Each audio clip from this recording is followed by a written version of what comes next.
Okay, there we go. So we are talking about classroom management, and then I just have a few questions that I'm gonna ask you. Just Sure. answer to the best of your ability. The first question is, how do you define classroom management?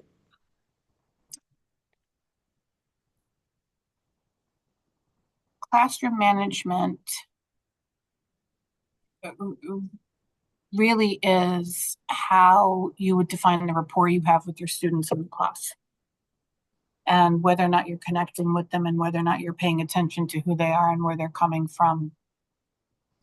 And of course, you have to follow protocol per your administration and things like that. And you have to have a relatively calm and quiet environment so that students can learn.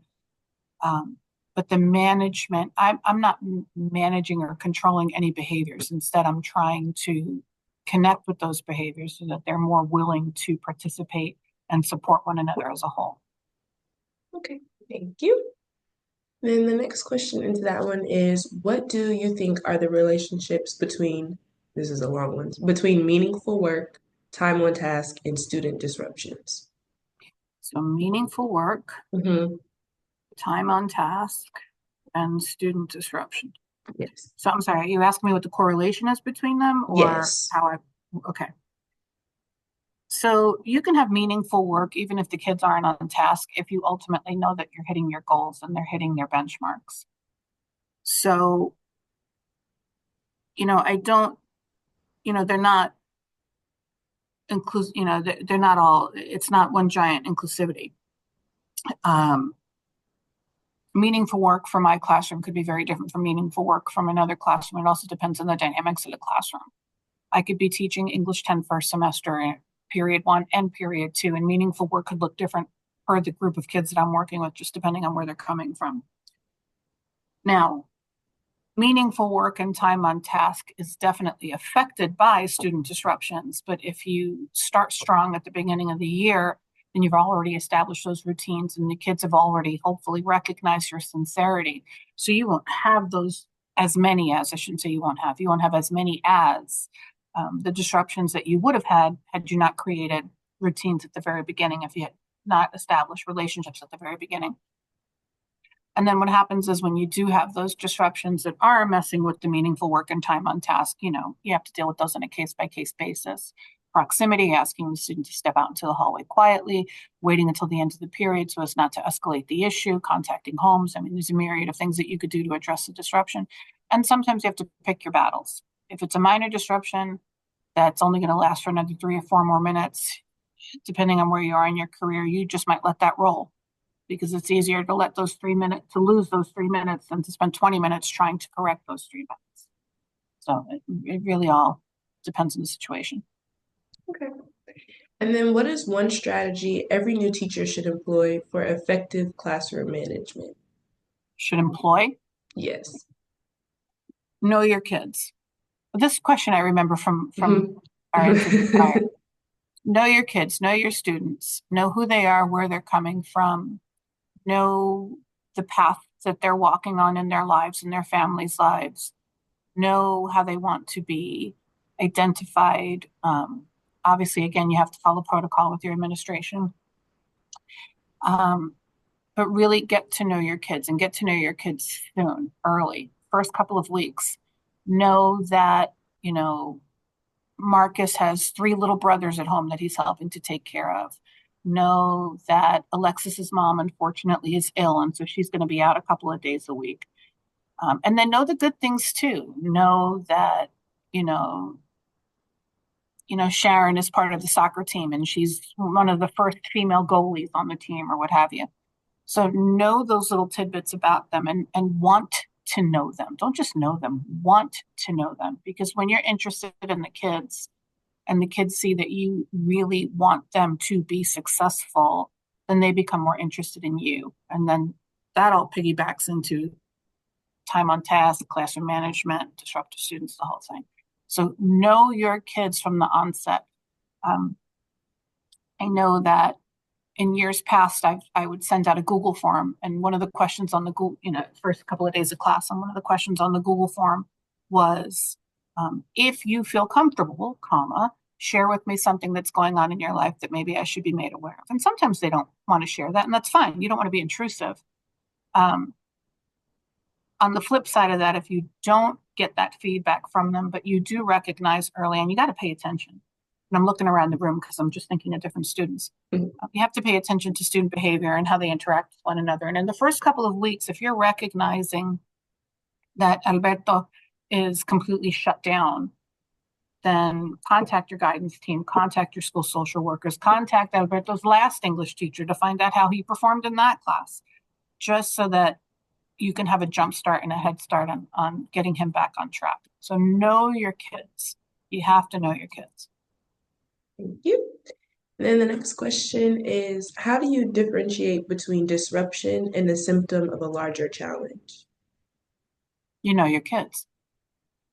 If you know your kids, you know that you know Teresa is acting up because Teresa hasn't slept in 3 weeks because Teresa just had a baby, or God forbid, another major crisis that would happen. Um, know your kids. And then you also have to stop and recognize how much of the disruptions are caused by you as the educator. Are you not planning your lessons in a timely fashion? Are you leaving gaps where the kids have free time and are getting distracted and are getting disruptive? Are you packing as much as you can, within reason, obviously, to keep these kids motivated? Do you have enough tangible activities? Do you have enough kinesthetic activities? Are you doing breaks? Are you doing brain breaks? What are you doing to help circumvent those distractions? And so it could be, the distractions could be minor and could just be isolated on a Monday after a big football game or something like that, and the kids are all riled up. Or the distractions could be really predicated on the manner in which you're conveying instruction. So it's really, really hard for anybody to stop and go, hey, I think I dropped the ball there. I think I need to reconsider how that works. And you'll see this, the example of teaching English 10. If you have English 10 first period and second period, because of the dynamics of the class, you can teach the exact same thing, and either it's going to go over well or it's not, or maybe it will for both, if you're so lucky. Then you have to stop and think, okay, is it them or is it me? And that's really hard to go, oh man, it was me. And maybe you forgot to include something in the lesson, or maybe you completely neglected to do a step because you were distracted because the phone rang and a kid came in late and there was a fire drill or whatever it was. So all of those distractions, a lot of times it is them, but a lot of times it's also how we're conveying instruction and what we could have, should have, what we must do to help avoid them altogether. Yeah, It's a we've lot of been talking pressure. about that in class actually recently. I think in the last couple of classes, like our professor has been giving us examples of different types of classroom management, and that's always something that comes up is especially that like keeping them busy, just Yeah, busy enough, yeah. which because it makes sense. I mean, if you have a doom now that only lasts the first 10 minutes of class, but then you don't plan on starting your lesson for another 15 minutes, You what see? happens in those 5 minutes You is, see? And that's yeah, a you thing, and that's a yeah. you thing. And I remember early in my career, we would have to almost, 5 minute, but this is, I had 40-minute, now we're teaching in a block, but early in my career, we just taught in like 35, 40-minute periods, however long they were. But when we did our lessons, we would have to block them out in like 10-minute increments Mm, so that we could see exactly, okay, so that you're really, really cognizant of time. Okay, for my learner who moves at a super slower pace, which is fine, as compared to my learner who moves at a quick pace. If I have a lot of quick guys, what am I going to include so that the guys who are moving more slowly still have the time, but I haven't lost the quick guys? And that's all about differentiating, and that's all about having tricks up your sleeve, and that's all about having a million things, and fortunately in English language arts, you can be as creative as you want to be, obviously within reason. And so if my kids are getting distracted, if you remember my classroom, there's a gazillion things in here to stare at. And all we have to do is, I could say, let's play I Spy, just something to get them back on track and back focused. But you develop those skills after a while. You're not going to have them the first year, and that's fine. Your first year is going to be tricky and challenging, and it should be. Thank you. Then the last question is, can you share a personal story with before and after scenarios that illustrate how a management technique improved the learning environment?